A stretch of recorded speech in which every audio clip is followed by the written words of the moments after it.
right, let's get back to it here. How's everybody doing? We'll turn our music down a little bit. We want to get you guys fired up, as if you're not already fired up if you are affected by this problem that we're going to be talking about today. I'm here with my special guest, immigration lawyer Will Tao.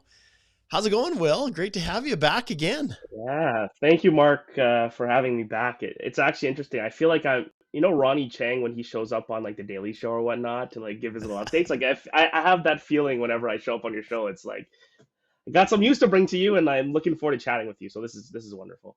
Yeah, this is a great topic. So it's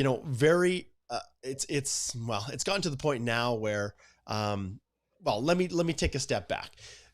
For a while, for many years of practice, it would be rare that I'd get someone who was stuck in security screening. Like it was a real kind of novel area of immigration. And we know that when it comes to immigration security screening, it's an important part of, the process, for our government and for the immigration department to make sure that takes place.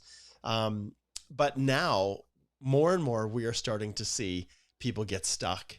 And then what do? They book consults with us. They say, hey, I'm from China. I've got this application that I've submitted. It's stuck. I'm sitting. I'm waiting. What do I do? What are my options? Or people that are getting ready to file. Well, I'm thinking about filing, but am I destined to be stuck in this black hole? Like, what do I do? Can I prevent it? Are there things that I can do? So this is what we are going to be talking about today, Will. And I'm really excited to address this topic. Those of you who are tuning in live, we've got a decent group of people that are. We will definitely be taking questions as we go forward. This topic is going to be narrowly focused on the security screening delays and everything associated with it. So if your comments or questions are related to other general immigration things, we'll definitely remember every Wednesday morning. I was sick yesterday, so Alicia and Igor held the fort for me yesterday. But we every week we do the live Q&As, so you can save your questions and save them for next Wednesday. But if you have questions related to security screening, if you're stuck yourself, this one is for you. We're going to be trying to give more of a practical approach to it, explain what's going on, and then give you a few tools and resources so that you can determine what you do when you're stuck in this vortex. So Will, how's that for a lead in? That sounds excellent. And I think one of the things I really want to do and why I want to show up on your episode is this area can get quite dicey and quite opaque. And, we can start going to the federal court level and talking about case law and talking about mandamus. And those are all very important conversations, right? But the reality of the situation on the ground are folks that may or may not have the resources or want to risk the litigation, who have these applications, are looking to reunite, and are dealing with the day-to-day issues of just waiting for their applications. So I think that it's a really good time both to share information and to, get on that same page on like what might be going on. Of course, like I said, there's so much that we don't know, and perhaps that can be the starting point for also encouraging government to be transparent and share a little bit more behind the curtain so everyone knows, hey, this is why I have to wait a year, perhaps 2 years, and in some cases up to 5 years, as some of our documents that we've received are showing us. Yeah, that's crazy to think that someone has their PR application stuck for 5 years. But, in fairness, that isn't without precedent. And even outside of the security realm, there was a time when the average person who was maybe applying from China for permanent residence through the federal skilled worker program, the processing times at some point climbed up to 6 or 7 years. And that's just regular processing. Now, it had to deal with caps and things like that. But these delays, or even overseas family class spousal sponsorships, some individuals were stuck in this vortex for a lengthy period of time. But regardless, this is something that really irritates me sometimes, Will, is there's this mentality that, well, everybody's going through tough times. And so we just begin to accept and say, well, that's just kind of the way it is. Right? Like I go to emergency room at my hospital and the times to get in to see a doctor are maybe 6 hours or 7 hours, but everybody has to, wait 6 or 7 hours. So that's the new normal. Well, hopefully this isn't the new normal. Hopefully they're going to be able to sort this out and figure out what they need to do, because 2 years, 3 years, 5 years is just an astronomically long period of time to conduct a Mhm. security screening on someone. Absolutely. I completely agree with you. One thing that is important to note, though, is we still don't know exactly who gets the basic record check and who gets the comprehensive check. And it's the comprehensive check that starts to expand that processing time, because that's when there needs to be follow up with CBSA, with CSIS, with security partners. And from our understanding, those goalposts are shifting, right? So the best case examples we've seen are folks that may have even become permanent residents years ago, and for whatever reason, I think actually a lot of them from China specifically, they maybe during COVID or a period of time chose chose to put aside their permanent residence and stay in China for a period of time. They're getting sponsored back by their spouses, and guess what? Stuff that happened before they became a permanent resident the first time is now tripping up the security apparatus, and that just constantly shows that the citizens are having difficulty governing their affairs during this time, right? So I think that's the first starting point is, who gets the basic record check that passes through very quickly and who gets the comprehensive check. And then once it gets to that comprehensive check phase, what stage of that are you at? Are you awaiting CSIS doing the analysis? Or have they actually rendered the NSSD at CBSA who renders these recommendations? Have they rendered a negative one, and it's just waiting to be translated to you and furthered by IRCC? Have they rendered a positive one, and perhaps IRCC is challenging it? So there's actually a lot of players in this game, and it's not just a checkbox. And I think that's Yeah. one of the key things I wanted to bring to the forefront right away. You bet. And for those of you who are just tuning in, or maybe just watching this, I always have, we're up to 140 live right now, Will.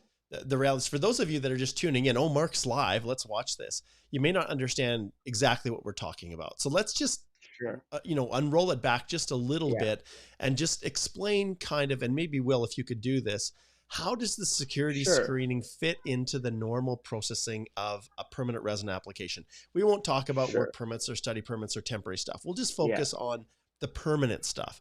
So why is Sure. this even important? How does it fit in? Yeah. So and stuff we talk about, I think we focus a lot of our energy on as lawyers is the eligibility phase, right? So when someone's applying for express entry or sponsorship, the first stage of that is, are you eligible for the program that you apply for, right? And that's called the eligibility first stage approval. A lot of folks are familiar with that.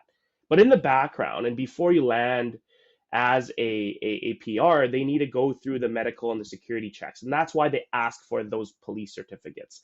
That's why they ask the statutory questions on those forms about your previous history, right? And what has shifted in the last couple years, and in fact, I would even say this year it's taken a whole new dynamic, is the fact that the questions from the forms, for example, what school you've gone to, what employers you've worked for, what country of citizenship you're from, these factors are combining in ways that are now raising indicators and flags for the security apparatus and the review of that background information. Indeed. Yeah. And, it's not like more than ever before, information is available. So you Mm, think about how security screening was done in the past, officers 15 years ago, 20 years ago, they didn't use Google as their primary source of, of doing, security and background checks. Like, it's to the point now, and obviously every individual's, the screening process can be a little bit different depending upon the flags or the triggers or whatever they're looking for, the hits they get. And we can talk about AI and mm, and the use of AI mm, in the security screening process. That's a topic in and of itself. But mm, the officers now, they have access to so many different things, and it's just mm, all really at their fingertips. And the thing that just surprises me the most is just the length of time. So not, mm, it's not like you're calling up your buddy who's, from Australia, who has your job, doing security, and you're sharing over the phone. Hey, do you got anything on this person? Here's their information. Like, I remember, well, when I worked on the border, we did background checks. I had access to the NCIC database. I had access to CPIC, the Canadian mm, database. I could look things up. They warned me, Mark, you don't look up your friends, right? You're not, you have access to this information. So, Yeah. you'll get in big trouble if you're running your friend's information to see what their criminal record is. Right. But this stuff was, it was a database. You punch in basic information and you're done. And, if the government if it was a state search in Texas and the local state department hadn't uploaded the paper applications, the paper criminal reports into the database digitally, I wouldn't see it. Right. That would be it. But never before has data been available. So it just amazes me the duration it takes to do this when you have all of this at your disposal. And that's what I think when they were modernizing these tools and introducing automation, as you discussed, they were thinking that now that we're streamlining these things, it shouldn't take this much longer. Mm-hmm. But I don't think they were prepared for the volume, and I don't think they were prepared. When you widen the goalposts, you do put a lot of strain and pressure on those external parties, and we don't always know where the bottleneck is. Right? It could be in the United States with the FBI, with the U.S. The cross-border checking on that. It could be with another. If you have some sort of history in another country, but often it is with CSIS, right? And it's with that, like, they have a pile and they have to get through it. And those who need comprehensive checks, it's an extensive process, right? And I think that often gets missed. And what I'm seeing, unfortunately, a bit of too much of, and it is a reality because people are waiting and they can't wait any longer. But it's now becoming almost a game that of like, how long is too long? And if we are in a situation where folks have waited only a couple months and some have waited years, and everyone is trying to do different things to force, courts or members of parliament or just different stakeholders to engage, and some people are complaining to CSIS, some people are doing all sorts of remedies. Everything. It's making it very, very messy under the tent, so to speak. So this is my call, I would say, to so one thing I wanted to bring up now, if it's an appropriate time. Let's start with the starting point of information we do have, because with security and with things that are sensitive of intelligence nature, you're not going to get government websites that explain, A to Z, here's how we're going to bring you. This is how we do it. Yeah, it's not going to happen, right? But there are, and I think I want to give shout outs to a lawyer. I think he's now a Crown prosecutor, Manmeet Rai, and I think if you want to share even his page, I think that's perfect. Yeah, this is awesome. Yeah, like I'm really impressed. This is wonderful. This is very impressive. And again, we have to caveat that this is from a previous iteration, so this page is a bit dated. But he was able to go through some of these manuals, and at least we've seen where at one point in time a few years back the system was, right, in terms of with record checks versus comprehensive checks. He even posts these manuals that talk about the screening indicators. There are some discretionary screening indicators. There are mandatory screening indicators that IRCC, once they see, they push it off to the NSSD at CBSA. And now we know through the use of automation, there are tools at the NSSD that then filter it even further in terms of whether it goes through the comprehensive or the regular check. So Will, you have all can I these jump in? So sometimes we as lawyers get really used to using our acronyms. Oh, sorry. So yeah, that's break those down Canada for Border us. Services Agency. Yeah, so Canada Border Services Agency, National Security Screening Division. So I should yeah, that's a really good point. Some of these CBSA, NSSD, but it's this Canada Border Services Agency, National Security Screening Division. So when security is not just an IRCC thing, and I think this is very important to note. Some people are still quite confused about this, right? They just say, IRCC is delaying everything. Sometimes it's not IRCC. They've already made, or they are even forced to have the file go to the security screening partners, to NSSD, to the National Security Screening Division. They are then, filtering the file to CSIS, to the other, doing the other checks, and then issuing the recommendation. That itself is a whole process, right? And then when you get that recommendation, favorable, inconclusive, not favorable, you then have IRCC again, who may or may not take on that advice that's been given to them by CBSA to render the final result.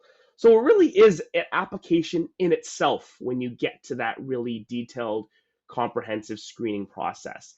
And the question is, how much time should we give our institutions to do very, very important work that is crucial to the security of our country, balanced against families, individuals, and their backgrounds that may or may not feel like they should be filtered, or may not feel that they've had the chance to even put forth their case in a situation like this. So that's sort of where the fundamental tensions are lying right now.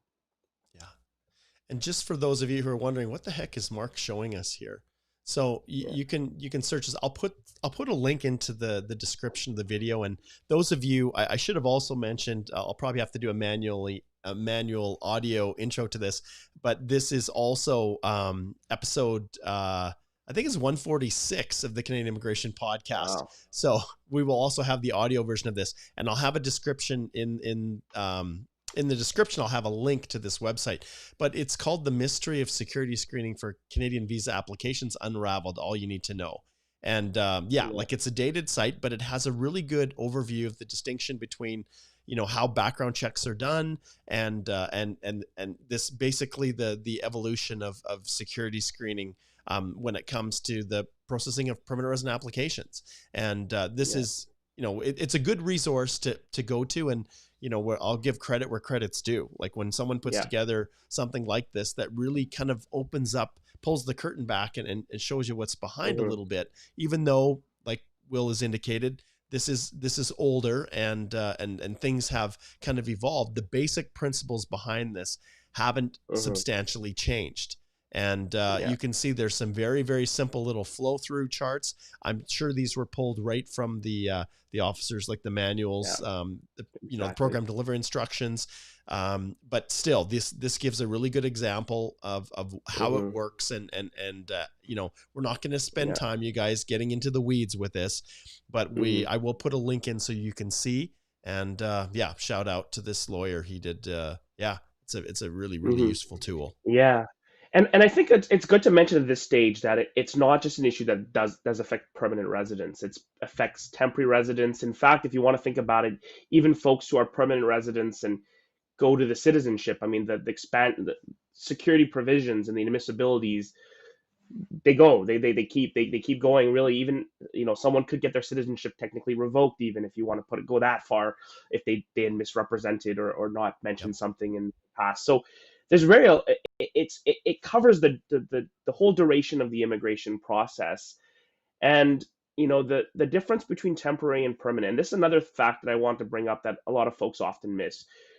When you apply as a temporary resident, oftentimes, depending on the way that file triages, there could be lesser security provisions or lesser security screening. And it could be at that permanent resident stage where they go for the more comprehensive checks. So, I have folks who see me and they're like, hey, I came here as a student. I was perfectly fine. I've been here studying for years.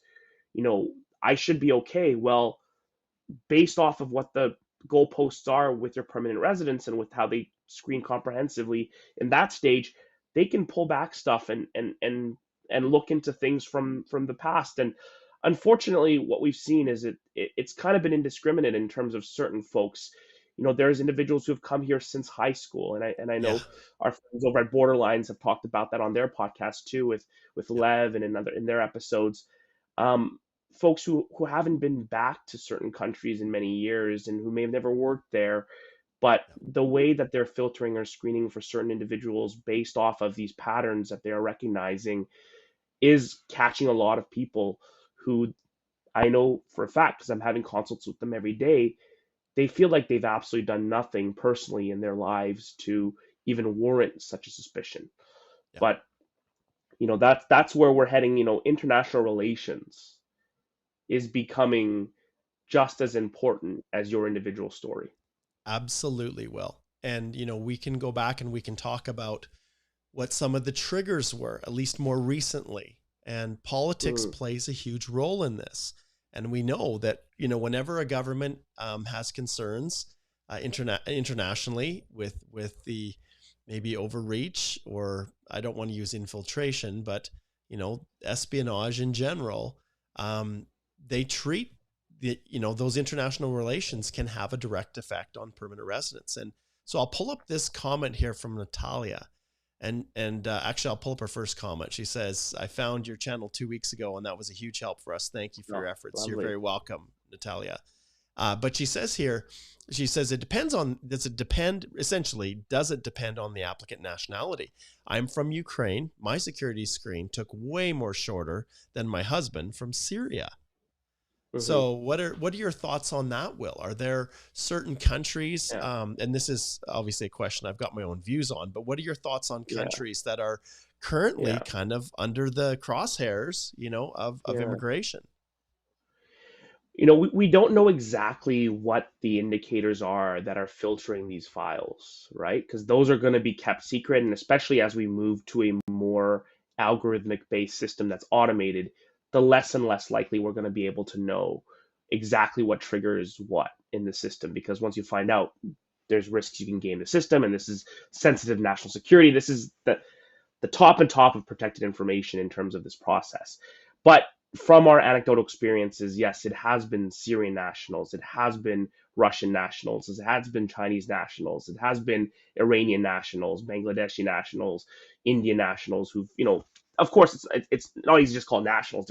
There's other factors that usually play into, right? A certain educational institution they attended, certain jobs they may have held, certain government or military experience that may be on their application.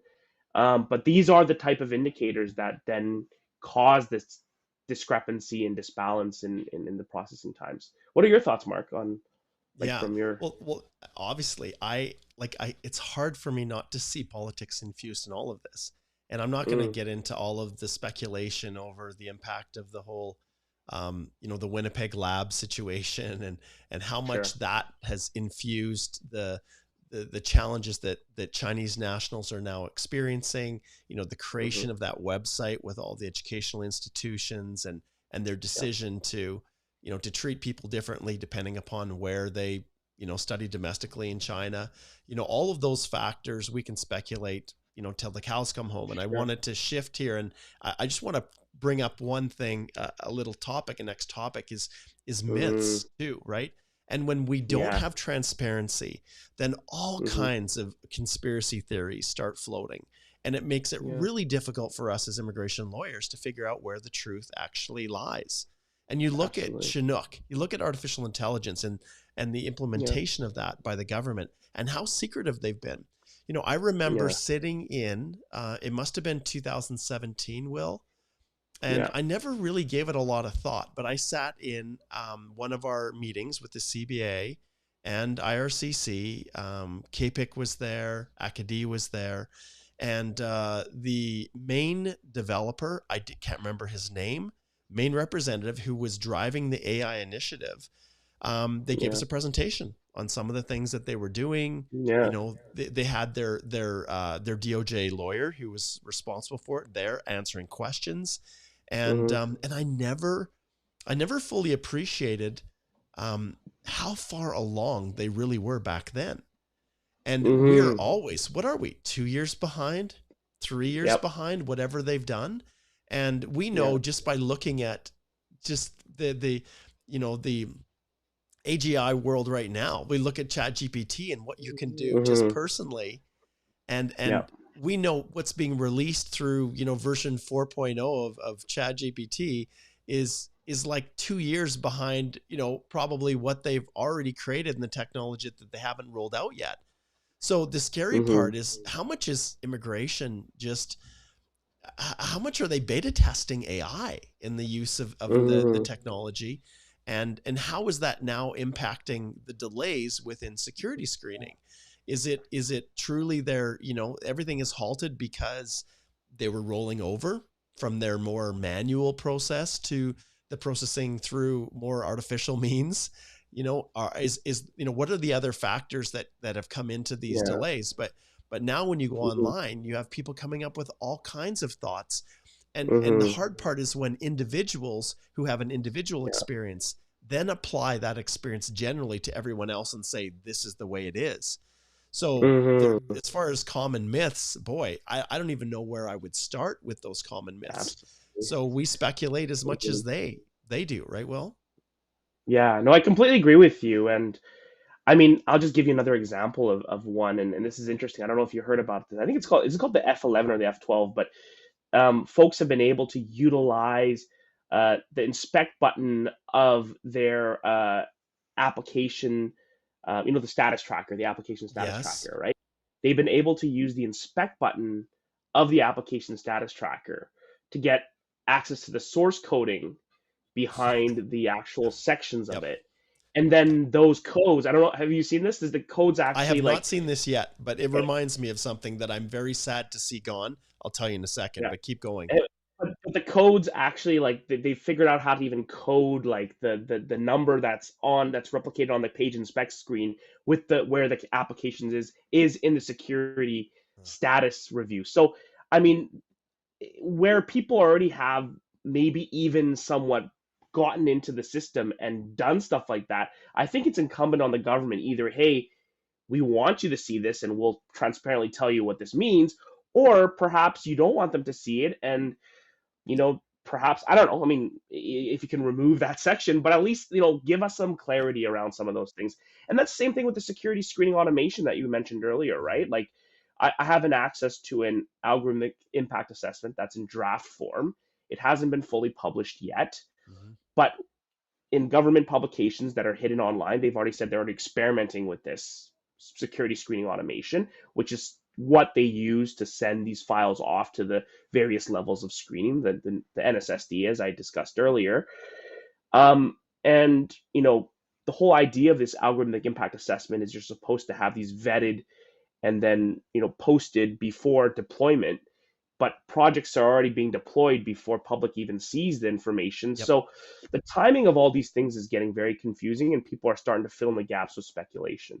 Sorry to Absolutely. Mark, you're saying No. that there was one thing that you wanted to Oh, I was just mention saying it about reminds missing. me of the URL code that, the URL I used to be able to type in to look at the EAPR information. So we have Nathan Poe's awesome little Yeah. tool for capturing the screen information. Well, I never used it for years and years because I just punch in a little URL. It would allow me to kind of hack back in and see all of the Hmm. EAPR information on submitted applications.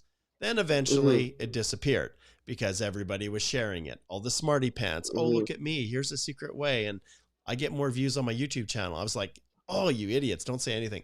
But anyway, so those kinds of things finally get Yeah. discovered and then they get shut down. We do Yeah. have, we've got Katherine Delude here. She's Yay, listening from Catherine. Hong Kong on LinkedIn. So welcome, Katherine. She says, following you Yeah. guys on different platforms. And she asks an interesting question, which is probably taking us a little bit ahead of where we're at. But hey, well, this is an interactive. It's designed to let us interact with the Yeah. viewers. No She worries. said, "What would you say to a potential applicant who studied at a university that's on that Uh, 100 list and yeah. works for Huawei and that would like to apply for PR?" So Hmm. this is the question, and I kind of alluded to this at the beginning of the Yeah. of the live stream. Yeah. What do you advise people who are saying, is it even worth Hmm. my time to apply? Because remember, the US is much more transparent, right? It's kind of like a Yeah. fly, no On this. fly list, right? It's at Yeah. least you That, know. and that's what I've been sort of pushing, and I think I might have a quote coming out in the National Post soon on this as well. But if we are really just saying we don't want certain folks studying at certain schools right now or doing postdocs or whatever, I mean, yeah, fear that folks might accuse of it being discriminatory, but at least you state it, at least you make it clear, at least those folks can make other decisions at this stage or wait or not Yes. apply. This idea of like not saying anything and then just putting through folks who've never even stepped foot in Canada and accusing them of being potential spies. I mean, that's another level of. I have concerns about that kind of predictive profiling. To Catherine's question, I mean, that's a very good one. And actually, I really like what Deanna said on the Borderlines podcast. I keep referencing that again, and it's Mhm. something that I think too. It's like professionally, we have the obligation to tell our clients the spectrum of possible Yep. outcomes, right? And I think at this time and this stage, with that type of fact pattern of being on a school that there or again which schools are actually on that list are itself a Yeah. matter of discussion and speculation. And are But certain ones kind of ranked higher, yeah, on the list of yeah, of more of a yeah, security, yeah, risk compared to others? yeah. Like, how do they even get But on the list, right? but from what I've seen, they're not discriminatory either, whether you did your bachelor's there, your master's there, your PhD there, or whether you swept Yeah, the floors there. Like as long as that school is on there, it's being flagged, right? yeah, So, and then Huawei, of course. I mean, again, from personal experience, I've seen cases that seems to be an employer that is also quite high on that. So, I mean, yeah, we don't have the perfect answer, and we have to in our work sort of be a little bit predictive, just like the government is doing their predictive thing. But it may be in our best interest to tell some of these clients that it's just not the right time, right? And yeah, unfortunately, I don't see enough of that advice always coming through from practitioners, and yeah, that could be for whole slew of reasons. Maybe they're not attuned yet to what's going on, and they haven't read up on it. Or I mean, in the worst case scenario, and I hope this not on anybody, but like, you know, of course, in certain cases, if the right fact pattern comes up, you want to challenge the system, and you want to maybe, if the clients agree to it, litigate against some of the bad precedents that are in the system. But that's only if the client agrees to it, right? And if the client doesn't want to go ahead, I mean, trying to force a client towards an outcome isn't always the best thing either, right? And it'll create litigation, it'll create years of challenges, and yeah, I mean, espionage finding is could be lifelong with the way that the system is yeah, running. yeah. But And then and on the that's flip side, oh yeah, go ahead, oh, go Will. ahead. Yeah, Well, I was just gonna say, we're also in a very, very interesting time. We talked about politics being sort of foundation of this. Like, if we think about politically, the tides are shifting, yeah, and there could be a new government in place. There are folks who may have applications in the process being now. Like, do I push now on a mandamus versus push later when if they're after government change, if policies become even more restrictive, if law yeah, gets worse? It's not a science at this stage, but people are making yeah, those and thinking about those yeah. decisions. Well, I was thinking, like, in consistent with Deanna, like you referenced, and in responding to Catherine, I think it's all about allowing your client to have all of the information they need to make an informed decision. Absolutely. And, in your Yeah. case, it's a specific scenario, right? Yes, 100% you're on the list, and you've worked for one of the companies. So, I've got Huawei inverters on my solar panels here. So we had dealings with them, with my brother and our solar company. But anyways, the reality is, it's just a matter of informing your client, saying, hey, look, this is what we're seeing. Highly likely, Hmm. if you submit a PR application, like, you're in for at least 2 years and start counting. And Hmm. and it's likely it could just stall out. And there's risks, right? And one of the risks, if Yeah. Canada has we have partners around the world, right? And if Canada Hmm. determines, oh no, we think you're a security risk, Hmm. for whatever section they decide to ultimately, land on, Hmm. that's Hmm. going to be a part of your record and could then affect your ability to go to other countries as well. And Yeah. and there's just so much uncertainty here. It really comes down to Yeah. just informing your client and then giving them the option. And as long as they're Hmm. informed, Will, I think, Hmm. and our advice could legitimately go both Yeah. ways in terms of which way to go, whether to apply or whether to hold Yeah. back. Yeah. We know that our immigration program right now is a young person's game. And, Yeah. That's sometimes true. windows are so small that if people have an opportunity, sometimes it's worth it to take the chance now and ride it out Yeah. versus maybe a Yeah. later date when things sort out. Well, you've lost all Yeah. these points and you're no longer eligible. So Yeah. lots of Yeah. things to think about. Yeah. And I'd also be very cautious. I mean, I know a lot of folks now are relying on forums and doing, for example, using chat GPT to file mandamus claims. I mean, Yeah. there's a benefit. I mean, I think that the sense of community that's been formed in advocacy, like those are great things for access to justice. Those are great things for sharing of information, but they can also be at the same time spots of misinformation. And, Yeah. it may not be accurate, right? And we have a tendency to see those all, and maybe everyone's complaining about getting rejected or refused or found inadmissible. Maybe there are folks, and it seems like there are, who are actually getting approved from these schools, but they're not going to be on these forums being like, hey, I got in, like, look at me now. So be Yeah. very cautious and be very objective as much as you can about sort of the reality of the information that is available. and just be extra careful as well and diligent. I think, especially in drafting things like the work history now or the education history, right? And whether you're on the client side or on the reviewing side, it, things that you think may not trigger anything or may just be that unpaid internship that really is just for disclosure on the personal history, non-consequential, may itself be consequential because of a combination of words or because of what it is.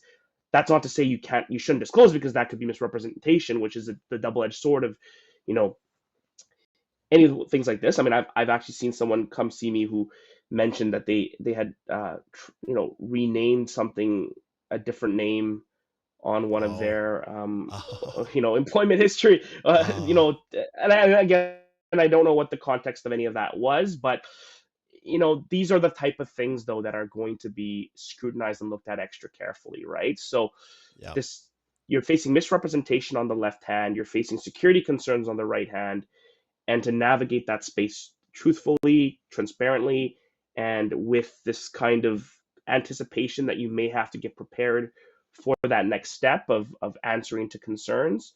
And sometimes in the temporary residence space, it is not a long procedural fairness letter with details and readings that you can read. It may just be an interview, right? Or in a visa office that you have to prepare for. So it's getting dicey. yeah. That's our takeaway there. Yes. I'll just share one thing with everyone. About a month ago now, I guess it's 4 weeks ago, Robert Wow. Leong and I did an episode on the dangers of crowdsourcing Canadian immigration information. And Wow. Yeah. not just crowdsourcing, but obviously I addressed a little bit with ChatGPT, and I'm always playing around with it, Will, always, just to see what use cases I can have. I'm very willing to test and explore. I know that's the direction the world's going. And just Hmm. for fun this morning, I just typed in again, a simple question like, uh, give me the knock code for these duties. Or, oh no, Yeah. I know, no, it was simpler. I just said, pull up the knock for like 01234 or something like that. And I asked Hmm. ChatGPT to pull it up. And it pulled up the wrong one as if it was the right one. And Hmm. like the technology is still growing. It's not something that you can Absolutely. wholesale put your trust in. And when we see this, this is what causes me to get so frustrated with IRCC, and they're just ramming it through as fast as they can. Is that they know that there are errors built in and baked into the system. They know that, but yet they're Hmm. still willing to go forward on the basis that us as immigration lawyers or individual applicants who are applying are just they're not gonna take the time, like you said, to try to appeal, to file a Yeah. judicial review. They're Yeah. kind of banking on the fact that people are just gonna either try to resubmit or something else, and they're not gonna have to worry Yeah. about it. And I guess this is one more Yeah. opportunity to advise our colleagues across the country. Don't throw in arguments, you know, in the world of Chinook or otherwise, unless you actually have a strategy in place to go forward. Hmm. Um, Hmm. because it's watering down the ability that we have to challenge this. And I think, Will, this is an area Hmm. that you're far, far more entrenched in than I am. But Yeah. there are huge dangers if we Hmm. don't do it right. Absolutely. Yeah, I'm actually doing my LLM right now on that same topic, looking at automated decision-making systems in immigration and unpacking that in the administrative state.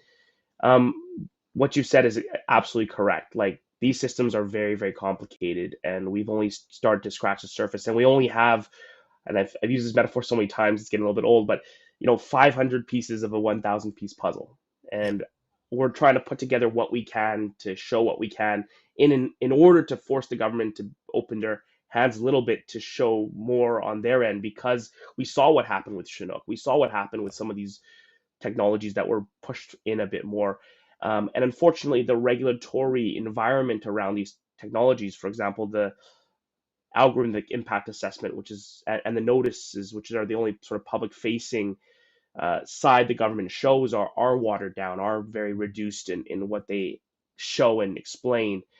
A lot of the problems happen behind the scenes. But yeah, you're absolutely right. We have to scrutinize these technologies. We have to also advise our clients that they exist. tech competency is legal competency now, is lawyer competency. And we have to also be humble in our ability to necessarily be able to fix things or direct things or change results. Absolutely. These systems, the human discretion that used to be involved in calling up a program manager, or hey, getting an MP to call somebody to maybe reopen and look at things, we're seeing that just diminish in the new technological age of processing for immigration. And it's destabilizing. And I mentioned that quite a bit in my work. Um, but I think at the same time, it's giving a lot of younger practitioners like myself, but also, I have folks now I see who are in computer science, who have the tech background. Like, Yep. you have this skill set now that is going to be much needed, either in, Absolutely. securing expertise to explain how this works, or even convincing an officer where you may have that opportunity of the potential of automation bias or complacency, or to Yep. to take a look beyond what your system is telling you to the actual facts of your client's case. And I think they still matter, right? And Yeah. I'm someone who still believes that, you know, even though the system may have shifted to put more weight on these automated recommendations, or these risk flags that the system is throwing, that good legal work and good submissions, and being able to put forth that story and narrative still has a place in our advocacy and in our work. It may not work at the front lines. It may have to go to court. It may have to be sometimes even provincial court. Now we're seeing some of the most effective decisions being challenged in different forums, and we are still searching, obviously. But there's a story to be told, and clients shouldn't be afraid to tell them in a Absolutely. truthful, honest, and strong way, right? So, Yeah. And yeah. I'm glad you brought that up, because what this all boils down to is that there are real, meaningful negative impacts on applicants. And Vivian here, Mm, she said, Mark, I appreciate you talking about this topic. My husband has been waiting for the results of the security screening since February of 2023. So yeah. this is super common. And when we're looking Hmm. at up to 2 years, 3, 4 years being stuck, that puts people's lives on hold. Hmm. Prabin here, he asks a practical question. Maybe you can answer this one, Will. Why does some police and military background applicants have longer security checks and some don't, even if the other applicants have similar backgrounds? To add up, why does HRIV takes longer than other components? So I don't know the acronym. I don't know what HRIV is, but we can skip through that. But basically, Violation. when it comes to this, like, why do you think, even from people in different countries, uh, you Hmm. know, and people with, I should say people in the same country with similar backgrounds, um, why is there variation amongst them? Hmm. And that's a very, very interesting question. I think, and that's where I think, frankly, as practitioners, we should come together a bit more, using our forums and spaces to be like, hey, when was your decision rendered? At what time? When did you get that? Which officer code is, and they've been actually quite good about sort of even blurring out which officer and what names, and which stage. Like, there's a lot of stuff that's Yep. going on behind the scenes that's made it difficult to trace the bin allocations, etc. But yeah, we need to find out what these patterns and trends are, because I think for a Chinese applicant, for example, and I saw Ms. Chi, I think, based on name, there may be one there. Um, there's clients you know because of certain schools that they're going to get flagged, and you kind of let them know in advance. But there's other ones that have been here since high school sometimes, or university, and they may have done one internship in the States. And has the risk flag expanded so much that that one internship and that one sort of, I don't even know what the name of that place is flagging things? Well, Yeah. we really don't know at this stage, and we're not going to know the way the security apparatus is. So I think the way to best approach this is to know what you're delving into, and also, again, when it comes to practical solutions, I'm glad you put that on the screen, what your remedies are, right? And what are the common list of remedies, and ways you can escalate a file.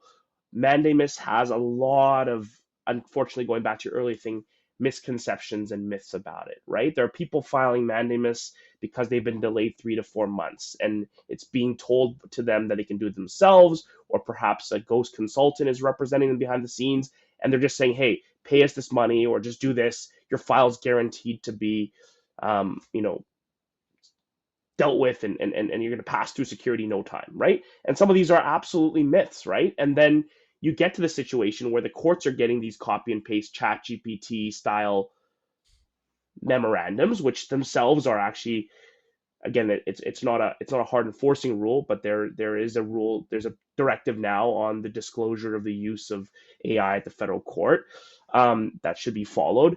And they're seeing these, but no one's disclosing. And then Department of Justice are reading, the same memo X times. And how are they going to react to that? Or how are they going to, is there going to be a queue jumping allegation? Are they going to even push it? Are they going to wait and delay? And it's leading to a lot of strain on a very important federal court mechanism we have for judicial review for applicants. So, I don't want to appropriate blame to any certain individual, but I think this is a problem. We know that security screening is an issue. We know that the courts are being flooded with mandamus. I think it's time for stakeholders to come together and discuss, like, how do we improve this so we don't have the situation? Because I don't want my clients who had refusals and who are separated from families also stuck in court waiting for a decision for leave because someone is technically using mandamus as a complaint mechanism because their file's been delayed a few months, right? Or anticipating delay. But at the same time, people are waiting 5-6 years, and their family lives, as you mentioned, have been put on hold. They can't have kids that they want to have because of what seems like very arbitrary risk indicators or flags or treatment of certain individuals, regardless of what they've individually done. So there's something very broken about the process right now. And I hope that stakeholders won't just step away or be excluded from the conversation because it's security. I hope there is still a way we can have conversation and dialogue about security. It's interesting. I like this. VK says, can you be inadmissible without knowing it? Well, some people would say, well, that's kind of a goofy question, but it's actually not. Yeah, not because a goofy in question. many of the examples that we've provided, people have no clue that, that they might be offside in some fashion. And even then, even if you haven't necessarily done anything that would appear to be behavior that would constitute inadmissibility, there's a lot of discretion when it comes to the ultimate decision maker on whether or not you're inadmissible. There's a ton of discretion. And when we don't have a clear set of, a clear rubric on what they're looking at that has been fully disclosed, it becomes extremely difficult for people. I think, from a practical standpoint, inadmissibility can be criminal, just straight up criminal. Someone had a DUI in Texas, 25 years ago, and never until now that their passports are being scanned going across the Canada-US border, never had any issues, never knew it was an issue until someone scanned a passport, did a quick screen, of the NCIC database, found this old DUI, and therefore the person's inadmissible. They entered Canada, not even knowing this for years and years. Or someone who comes in temporarily from another country, then applies for permanent residence and has to obtain a police clearance certificate, and their UK, police certificate says no live trace, and they had something that happened years ago. So it's entirely possible to be inadmissible without knowing it. Yeah. But it's one thing to be inadmissible for a DUI, and it's another for allegations of espionage. Right. And I think that's what we're getting at now is the consequences, to not just being able to come to Canada, but to be able to travel freely in this world where once you're on the radar for something, it's with you. It's stuck in your, it's in your backpack. And when you're traveling, it comes with you. Yeah. And the more information sharing that comes, the easier it is for countries to be able to see, even if it's a judgment call from one country, and then use that to, in all honesty, fetter their discretion. And you have to think about it also as like the way that the provisions are written. And I've talked about this in other contexts, so I won't get too technical here. But the low threshold of a reasonable ground to believe, it's a very, very low threshold. And then the way the provision is written, at least the way it's been interpreted, is it could be an action that occurs in the future. So we're predicting whether an individual may do something, not whether they've done something, not whether they've even taken steps towards doing something. It's whether they, based off their profile, may do something. And that to me is very problematic. I mean, take the case of poor Mr. Lee. I know his case has unfortunately been on all these podcasts, and there's a federal court decision on But him. Will, a lot of my listeners may not have even heard of Okay. that case. So just give us a Okay. quick little snapshot, because it really Okay. sets the stage for where we go into the future here. Absolutely. And this is the federal court case that really changed it all and really has shifted even the processing of files. So this individual from China was seeking to study a PhD, I believe it was at the University of Waterloo, leading university obviously in Canada. And he had done his master's at a university that was of some concern in China. Um, the interesting thing about this individual, and I've actually done my own research because I'm just fascinated by the human stories behind these cases. Individual is a cancer researcher, right? He's using these microfluids, what he's studying, to study in a medical field. And but for the fact of the school that he went to, right? And maybe a couple other factors depending on how you want to put it.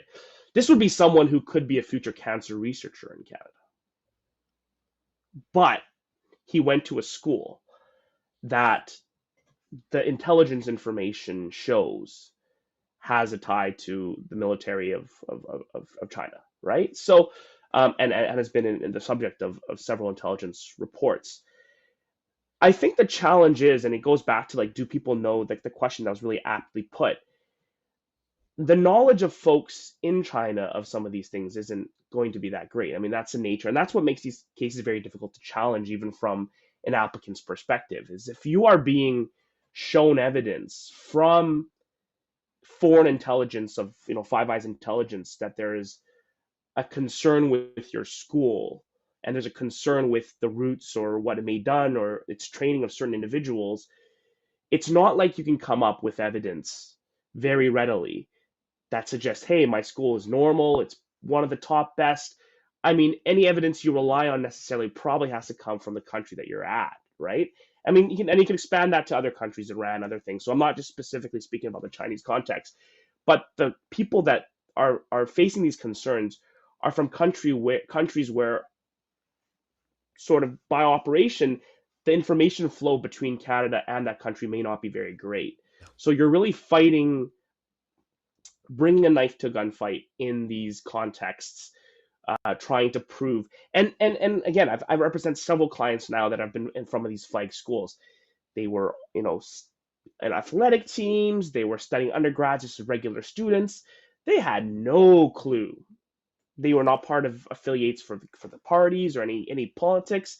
They were regular undergraduate students studying at these institutions, going through school just like everyone else, choosing those schools often. And some of the schools on these flag lists are actually top 50, 100 schools in the world. They're not just, these specific military colleges in the middle of sort of the military land.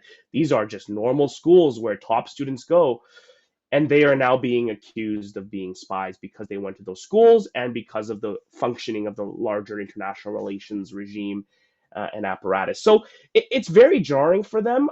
I know it's not probably the most political popular opinion to be speaking out in support of these students, but I really ask sort of the public and the listeners or those who are caught in it to think about these stories and these individuals and not view them simply in the light that some of these media reports or that the intelligence shows them as right off the bat without due consideration of their circumstances.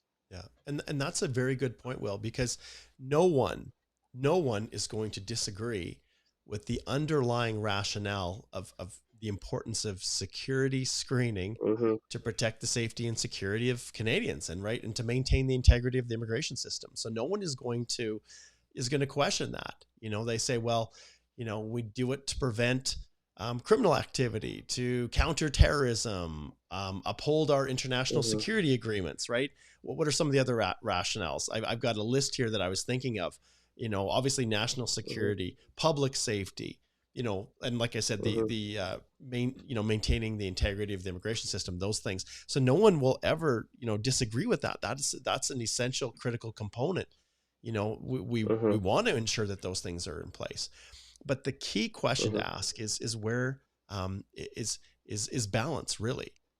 Looking at individuals that are going through this process through a human lens and realizing that, sometimes people are caught in things that they are completely innocent of any wrongdoing, but just the circumstances are such that they are, they've, like you said, they've literally gone to the wrong school and never would have anticipated.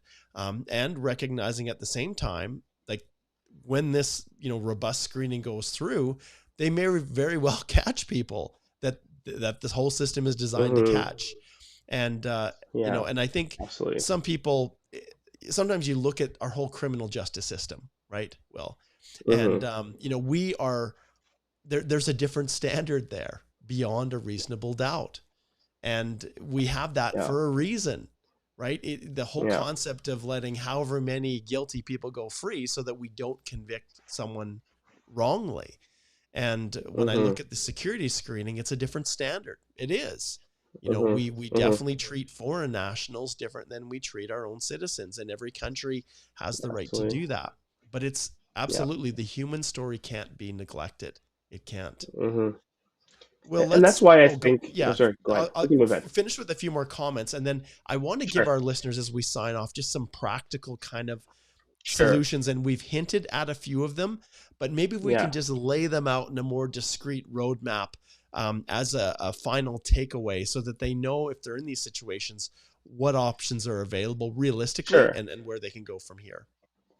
Yeah, and we did talk about mandamus as one. And unfortunately, the way it is, it's going to be even more relied upon to try and move things. I would say the early points, if we're going on a chronological order, is like know your file, right? And then there's so many folks who may have applied without even knowing that something would flag. So, speaking to someone like Mark or myself, I mean, I wouldn't say a million. There's a few colleagues around Canada who are really specializing in looking at this stuff. Lev, Steve, Deanna. There's folks. I mean, I can name even more than that. Raymond, who did an excellent job in the Lee case, unfortunately ran into that decision. Go to them, get some good advice. Look at your application with that lens of like what could be triggering, what could be a flag. Do the required access to information requests. I can't express how important it is to have all the information that you can possibly get. Obviously, it's going to be highly redacted, a lot of the stuff that's coming back, but at least it gives you a sense of where you stand before you proceed further, right? Mario Bellissimo, how can I not forget my own mentor in this, who's taking, he's helping me with several cases right now, and I've asked him to, because he has that, both the reputation, but also he's taking a bit more of an aggressive approach on some files, and I think that may be needed, right? And some of us, when we we face the state, we tend to perhaps step a little bit back a little bit and be fearful of it. But in some cases, we need to fight for the rights against the state, and in these type of automation cases where we feel like we're getting caught up. So perhaps asking for costs in the court proceeding, and then preparing ourselves for a procedural fairness process, be it an interview or a if you get a longer one as a permanent resident, you'll have to get expert evidence and affidavits and data from your country and evidence to fight back. And knowing the law, getting certain people who know how to do this work will should be in your side and corner during that tough fight. And it's one of the most difficult areas in immigration, right? And that's frankly how I would put it. And then in some circumstances, frankly, taking the honest advice that it might not be the best time to come to Canada, and if you have other options, that might be a better play at this stage while we're figuring out our international relations. I know we didn't get to that topic fully today, but there's that new bill in place, C-70. Really, really important to put that on your horizon too, because even in court proceedings, there's going to be an expansion of the excluded evidence and the government's powers in appealing and challenging certain decisions where they don't want to give you the evidence because it impacts international relations, not even necessarily security or intelligence, but just the international relations between countries. So you may not know the case to be met. You may not know how to, what you need to prove or disprove. And with this low standard, it's going to be difficult. So, and speaking of that, Will, I'm just going to pull up Seong Woo's question here. Yeah. She says, and we've talked about this, but maybe it was glossed over. She says, in order for IRCC to find an applicant is inadmissible on security grounds, what's the burden of proof? Is it preponderance of evidence, balance of probabilities, like other assessment components? It's reasonable grounds to believe standard. So it's a very, very, very low standard of proof. And it's not a 50% plus one. It's not the criminal standard. And in fact, if they have a few news articles or intelligence documents, that's That can in be some enough. cases been enough. That can be enough to get you right. And it's right now the test isn't. And this is where I'm hoping it'll evolve. Like I think they need to find at least some sort of individual tie, right? That the individual maybe attended some sort of training camp or did something that was a little bit, that pushed them to the edge of being involved or had a meeting with a discrete agent. But some of these individuals that like their individual involvement is less than zero, right? They've done absolutely nothing. It's just because they went to a school and that school's presumed to have done something that it applies to the students that have attended or the English teacher that has taught English or whatnot. So again, very case And, by case, very gray. yeah. But And that's an important that's a point to good note. lead in just to kind of tie things up with the Lee decision. So in the case of Yeah, like you're talking about just a reasonable grounds to believe, yeah, yeah. that. So ultimately, how did it end? How did things end up then Yeah, in with well, he was Will? found inadmissible for espionage, and the Justice Crampton expanded the test in a way that, frankly, if information were passed on through even non-public sources to a foreign national, that may be transmitted back to a state or a entity in the home country. I mean, it's a very, very broad test. If you read it, it could capture a lot of things. It could. I joked if I was a permanent resident doing immigration work and I was putting out the tweets and posts that I'm doing now, I might be in a bit of trouble. Like it really could expand to that much stuff, right? So, whether there'll be new cases that clarify that a little bit, or whether the IRCC will put a policy, like we're hoping, right? But it's not a very attractive issue to talk about right now No. in this as we get into an election, as we see the global sort of anti-immigrant slash security sort of Yes. mechanism come together. Again, that's another thing. It's a global movement now. It's a global step towards a direction of being more nationalist, more closed Yes. borders, Yeah. anti-immigrant, anti-refugee. So I don't necessarily see this as a number one priority. Like, hey, we need to help the however many people the system may have filtered the wrong way to make sure they get PR. But I just want to speak and I want to advocate that those shouldn't just be thrown aside and those systems should be interrogated even as we head towards a sort of maybe inevitable future in this direction. So, Will, leading into just some practical advice again, you get Sure. someone like Yeah. similar. So let me just pull up. I'm going to go back through all of my comments here. We'll go back to Catherine's question. So she talks about someone who pretty Yeah. much they're going to be Yeah. caught, right? They're on Yeah. the list. So what Yeah. practically would you do differently, or what advice would you give Hmm. someone who's submitting an application themselves or one of our colleagues? What practical advice would you give them to Yeah. help in if even Yeah. there is anything you can do Yeah. to Yeah. lessen the damage or to Yeah. help the process to go smoother or Yeah. as quickly as Yeah. it can, knowing that it's just Yeah. the Yeah. gears are going to grind to a crawl on the other Sure. side. Sure. Um, Whether you're a consultant or registered RCIC, whether you're a lawyer, there's a duty of competency, there's a duty of tech competency. So my first point would be to argue that if you do not advise them of the security concerns at this stage, right? And again, arguably there's not enough information online, the government hasn't been fully transparent, but your duty of competency could be challenged by that, right? And again, I hope this doesn't happen, but if someone gets flagged years down the road or a year down the road and suddenly gets found inadmissible and their whole lives are, if they turn back and say, hey, how come the person who advised me didn't at least give me a inkling that something could be Yeah, wrong? that Did I they was not facing know? this. That I was facing this? I think that itself could be an issue, right? And yes, it's going to put some people in a difficult situation because they're going to be advising like, hey, maybe not now is not the right time, and that's obviously something as professionals and folks we want to help people. You always want to try and make people's dreams come true, but sometimes it's just not the time for this dream to happen, right? And I think that's sort of step one. Step two, again, the long conversation is this something you want to do right now? Here's the case law. Here's the tools they're using. Here's what likely might happen. Extended period of security delay. Maybe they even refuse your eligibility because they see this happening. And right now, they just don't want to approve certain folks from certain schools, to set that precedent or to create that sort of pattern. So, this is a reality. And if you do want to go ahead, you could be waiting several years. So whether it's a tuition you've paid or the job offer that's been waiting for you or time that you're supposed to be here for a certain event, are you actually going to make that event? Right. Those are some practical tips right off the bat. And then if someone's already submitting and waiting, which is a large majority of folks who are seeing me right now, they're already in the midst of delay. It's having the conversation about, do we pursue mandamus now? How hard do we want to go in terms of pushing? What alternatives are there to coming right now? And what does the future timeline look like in terms of political change and things that could further make things worse or make things better? It's a very, very difficult consult. People want certainty in immigration. This is probably one of the issues of least certainty that I can think of right now. Absolutely.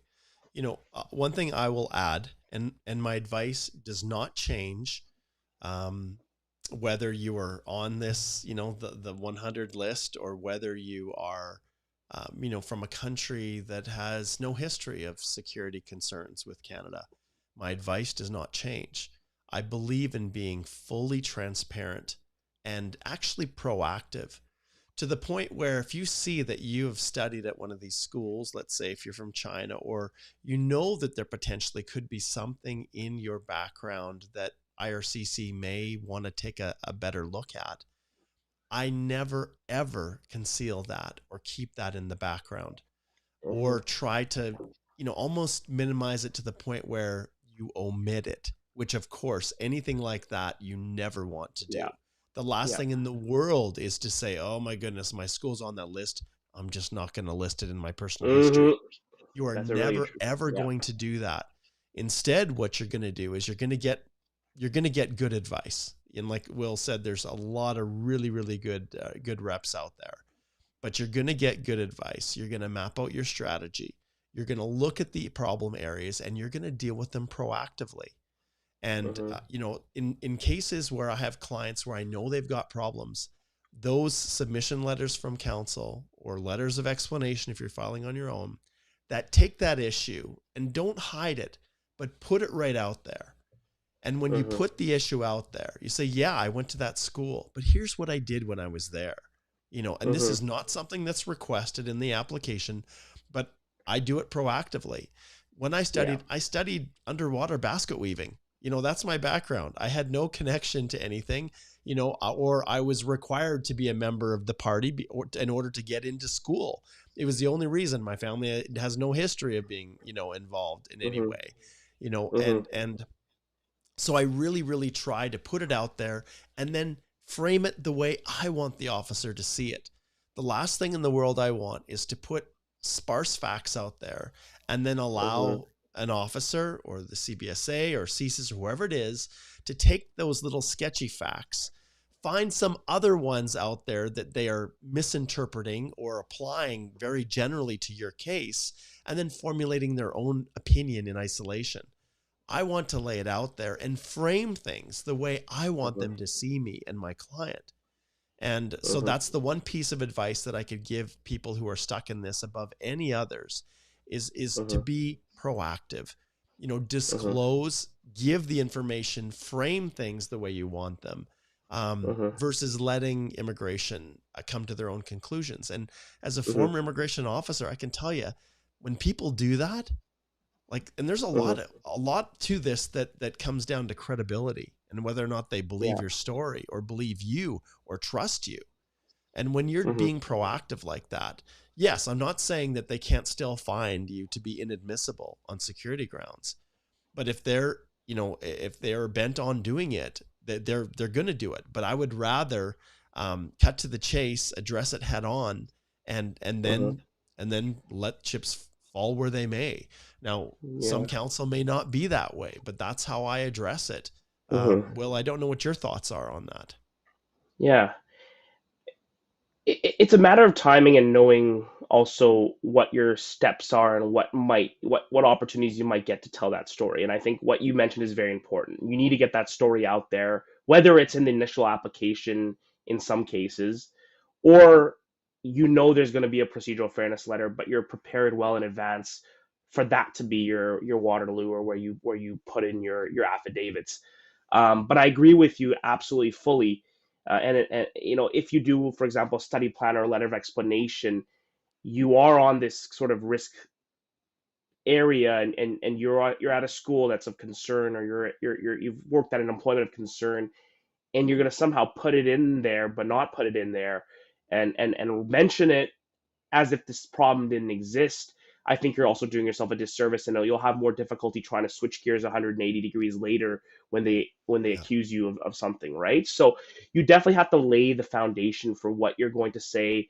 Of course, there could be differences in interpretation of when you want to say it, and especially now too. I mean, we on the flip side of it, we're not asking everyone who thinks that they may have done something wrong to now proactively be on an Yeah. application, being like, "Hey, I might be a Yes. potential whoever," right? And we don't know what the Yeah. parameters are, what they're screening for, and you could be from a village in some small town, and whether or not you're a problem in the system and whether flag, I mean, who knows, right? It could be the name of the village that triggers something. It could be somewhere you volunteered at. It could be a sports team you played for. It could be something they find online and Googling you, right? As you mentioned. So the sources of potential knowledge to create challenges are increased at this stage.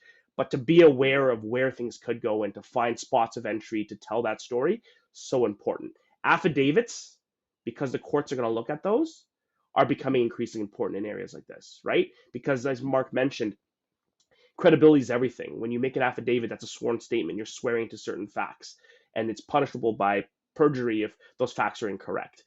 Well, if they're alleging something very serious, you need to fight back seriously as well, right? So your poorly drafted letter in broken English trying to explain things, that might not be the time for that either, right? It's time to sort of step it up in terms of the sort of seriousness of this matter. So I completely agree with you, Mark, on your points.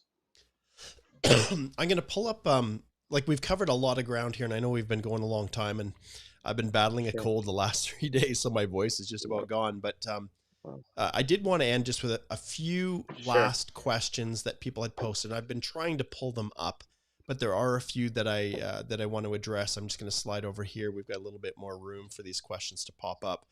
But this Sounds is a good. LinkedIn, someone tuning in on LinkedIn, and we've had good representation here. We've had LinkedIn, we've had Wow. X, we've had YouTube. Wow. But this Yeah. individual's got more of a practical question, and whenever we do this, I always let's see if I can find it here. I'm going to turn my little sound on. I ring this bell. Yeah. If you have a situation like this where you suspect it could be a problem, or you're in the midst of it and you're not sure what to do, I'm going to go back here. I say, reach out to Will, connect with him. It's easy to book a consult. Of course, our firm, we're here to help as well. Yeah. And that, like Will identified, there's a whole host of other just wonderful, wonderful counsel out there that can guide you and assist you. Hmm. But this LinkedIn user asks the following question.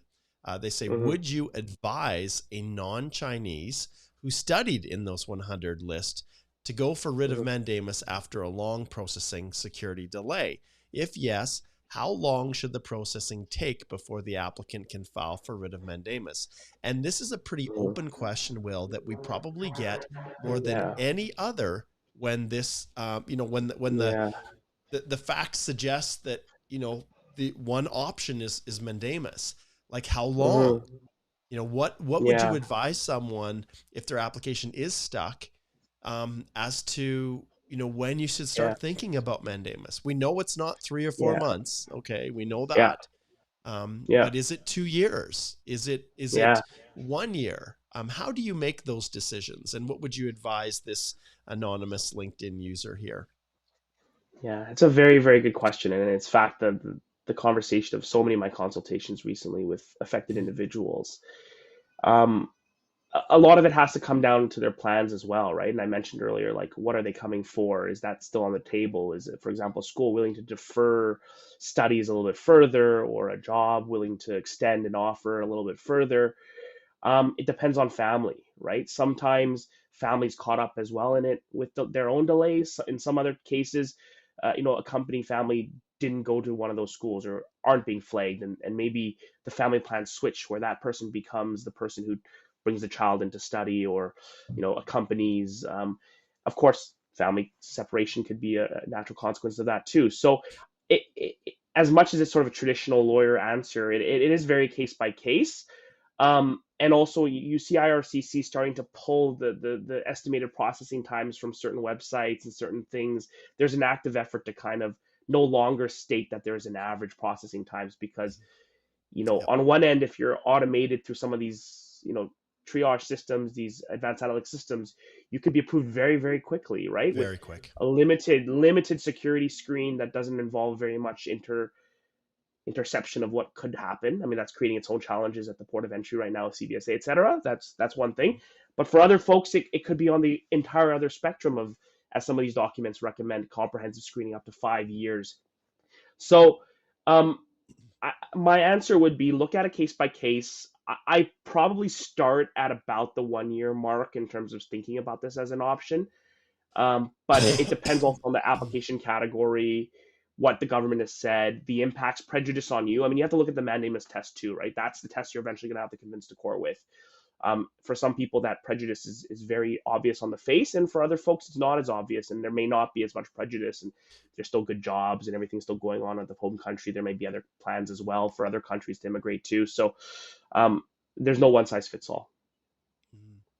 This so Lucy, she asked this question. So is the only thing we can do to expedite the security screening is just to wait? Yeah.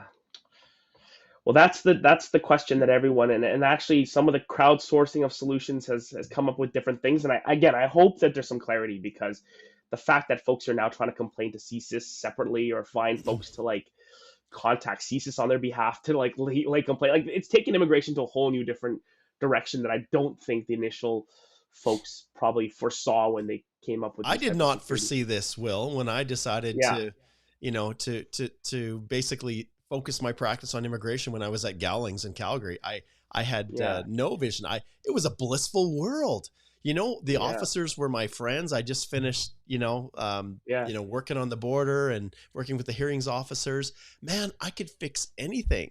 Like this level of complexity, the challenges, the problems, like even through the pandemic, we became, like travel, travel restriction specialists, right?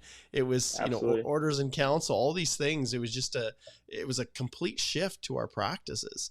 But yeah, this is sometimes, you guys, this is something that, and I'll speak maybe on behalf of Will and a lot of us. Sometimes there is nothing that we can do. Sometimes we're in a situation where the only option is to just wait. And that's why it's so important to understand before you get into it what you're dealing with, so that there's no surprises. And the hard part is sometimes you can think that you're okay, and then things go sideways very quickly. Yeah. But it's going to require a lot of patience. It's going to require a real firm resolve that, that Canada is where you want to be. And if you have any doubts about those two things, well, then maybe you choose to go to a different country. And I guess that's one way of approaching it.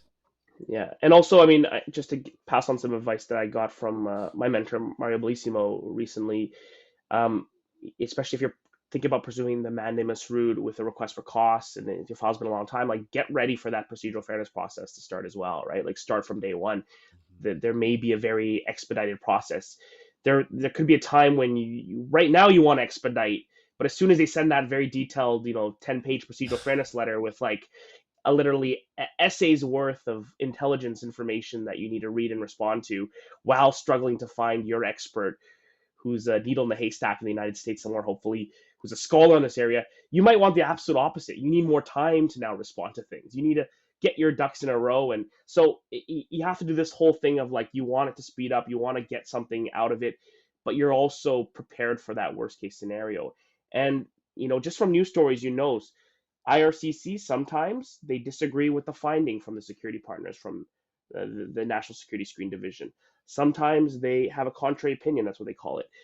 Sometimes they endorse it.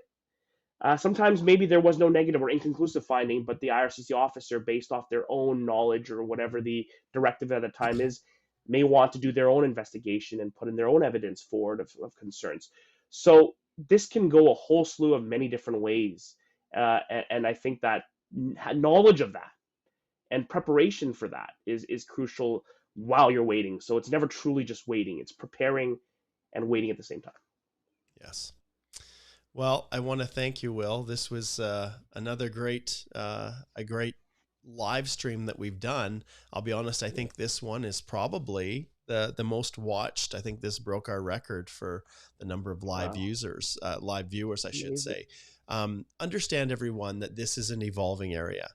And we know as well as you do that there is a very black box on the other side. And it's frustrating when no one can give you answers.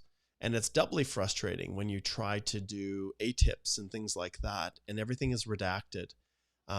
We will put in the show notes the link to that excellent, article, I guess, blog, we could call it that here, that was done by, what was the name of this individual again, Will? I think it's Mamit Rai. Yeah. So props to him. Very, very well done research. So if you're wondering, because we didn't have time to go through all the nuts and bolts of everything, but this is a really good site, and I'll put the link in the description. Same thing for those who are listening on the podcast. I'll make sure that you can get that in the show notes. But yeah, this is a topic that's evolving. And if we can kind of summarize a few things, I guess the most important thing is, when you're faced with applying for permanent residence to Canada, there's a lot of information now to let you know if you could be potentially at risk of being sucked into this vortex of lengthy security screening.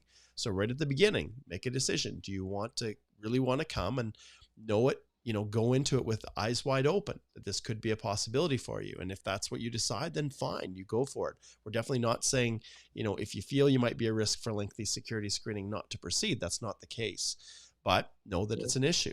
And then if you do, be honest always in your application. The degree of detail you provide depends on your unique circumstance. And so it's not like everybody is going to write, a life essay of 100 pages and include it in your application proactively. That's not what we're saying. But there may be circumstances where it makes sense to provide a little bit more detail and try to proactively clarify or frame things so that an officer, when they're looking at it, say, okay, yeah, this person is trying to be transparent and they've got nothing to hide.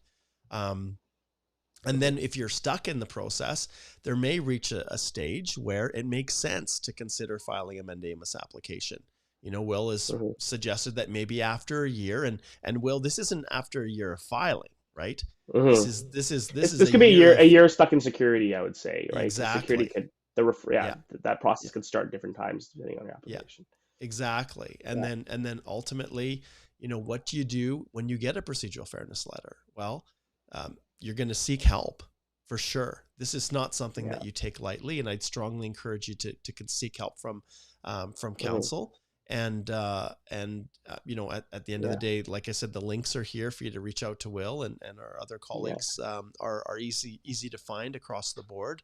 If Will, one thing I know people always ask is, oh my goodness, they only give me X days to respond. What if I don't have enough time? What do you do in those circumstances? Can you request an extension?